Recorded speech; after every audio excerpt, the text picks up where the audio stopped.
runtii farxad ayay ii tahay inaan caawa halkan hortiinaan soo fariisto oo aan idinla kulmo inkastoo wejiyada horteyda ka muuqda boqolkiiba 60-70 aan garanayo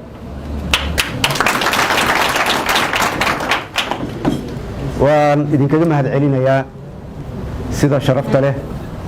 oo aad isku soo abaabusheen anigana uu ilaahay i waafajiyey inaan toos halkan u imaado alxamdulilaah mahad kadib sida saaxiibaday iga horreeyey tarzan alcadaala iyo wasiir maxamed ay sheegeen dalka xaaladda uu ku jiro sidii hore way ay dhantaa meel fiican ayay maraysaa taargetkeenna ama hadafkeenna ama goolkeenna waa doorashada marka koowaad waa doorashada marka labaad waa doorashada marka saddexaad waxaa dhinac socda waajibaadkii dowladda ilaa ay dowlad cusub ay ka imaanayso oo ah horumarinta waxqabadka oo ugu horeysa waxbarashada caafimaadka iyo dhammaan adeegyada asaasiga ah ee dowladda ay u baahan tahay inay bulshadeeda u gudato taas waa inoo labaysaa waana arinta ugu muhiimsan oo dhinac socota doorashada saad la socotaan caqabado badan ayaan ka soo gudubnay maanta waxaan ra'iisul wasaare ahay 11 bilood oo dhiman 6 maalmood 17 September aan maqashaan alla i doorta aniga alla i magacaabay waxaan ku dhaartay inaan fuliyo wixii lii magacaabay 17 September ee ahaa doorasho dadban oo ay ku heshiiyeen dowlad goboleedyada iyo dowladda federaalka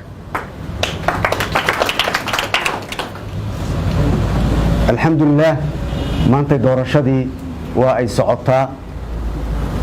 sanadkii waa uu bilowday nus ayuu marayaa hal maamul iyo dowlad goboleedyo iyo ayaa noo haray laakiin waxaan rajaynayaa labada beri ama saddexda beri oo soo socoto inay ka wada faraxashaan sanadka kadibna aan u gudubno oo aan kulanno aan isugu imaano meeshii aan ku heshiinay hadda xamar aan noo ballansanayd inaan wiiga soo socdo aan ku kulanno kadibna aan diyaarino qorshihii aqalka hoose ama baarlamaanka xubnihii baarlamaanka sidii loo diyaarin lahaa ay doorasho u geli lahaayeen aan ku wada heshiino waana iswada ogol iyo is-aaminaad iyo isla socod ayaanu ku heshiinay dhib dheer kadib markii la soo maray 27 May heshiiskaas wuxuu dhigayay inaan aniga iyaga ii idmadeen aan hogaamiyo shanta dowlad goboleed iyo gobolka banaadirba inay doorashadu ay ku socoto hab isla socda isfahama iswalaalays sidii aan ku wadnaa dhamaanteen insha Allah ninkii haday su'aal weydiiya jiro maxay doorashada loo dadajin la yahay waxaan ku wadnaa xilli adaga la soo maray hadda xilligii maaha 2016 hadda waxaa lagu jiraa 2021 caqabadaha dhacay dhibaatooyinka dhacay waxba la kala tirsaday dalka xaalad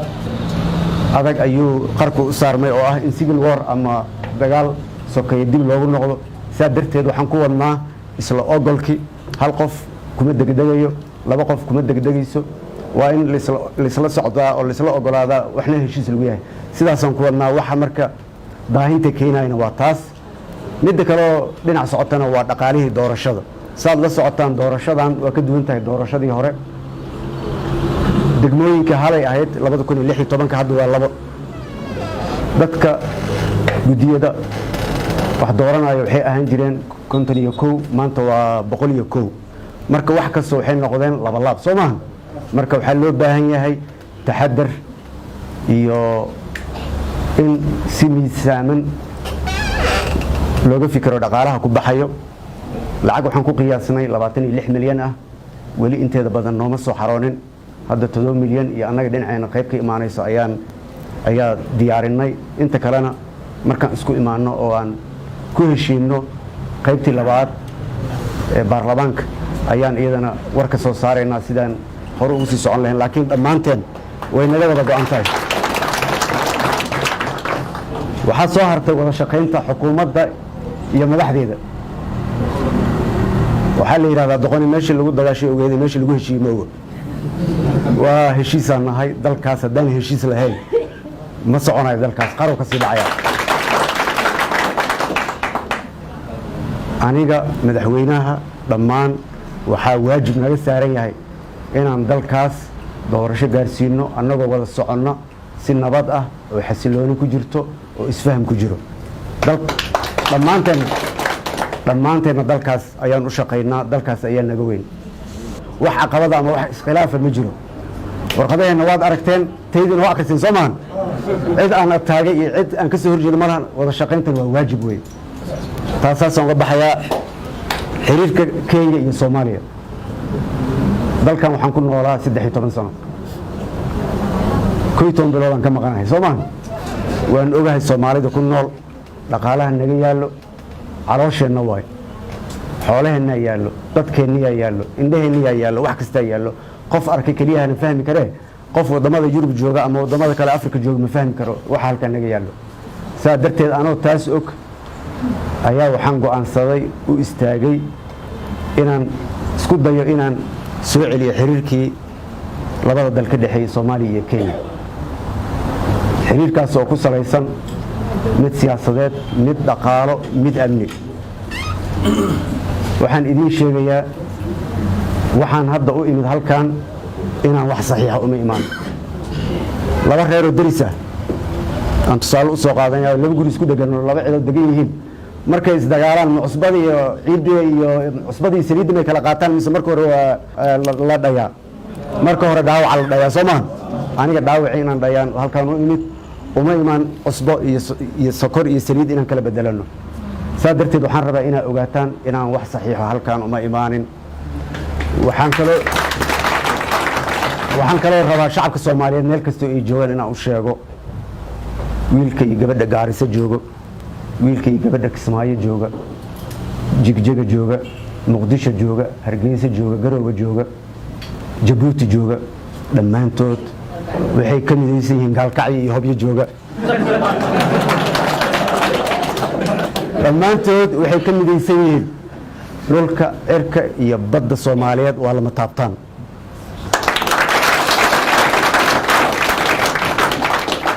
maanta igama filanaysaan berrina igama filanaysaan heshiis bad oo heeg yaallo oo maxkamadda adduunka taallo oo dhowaan aan sugayno jawaab inay ka soo baxdo ka hadalkeeda imana bannaana mana ii bannaanaan doono jawaabtaasaan sugaynaa madaxweyne uhuru saaxiibkay walaalkay saas hortiisa uga sheegay lama gamban isagoo ay hor fadhiyaan saas ugu sheegay waa lama taabtaan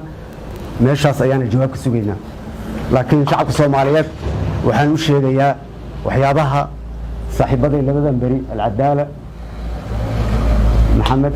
wasiirka arrimaha dibadda 4 saac iyo macallimow naftaa laga qaaday say u difaacayeen war wax ma saxiixin wax ma yeelin soo maahan cid wax saxiixda ma lahan taa ogaada cid saxiixi doontana ma lahan intaan joogana hadduu ilaahay awooddaas siiyo cid ku xadgudbaysa ma lahan wixii ilaahay naga siiyo heeg ayaan arkaynaa jawaabteeda markaas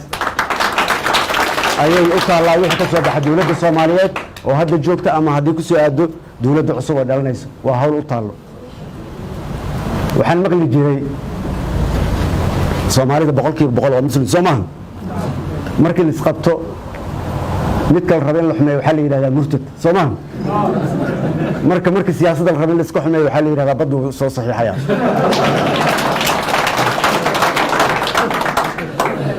cid badda saxiixi karta ma laha cid ku dhiiran kartana ma jirto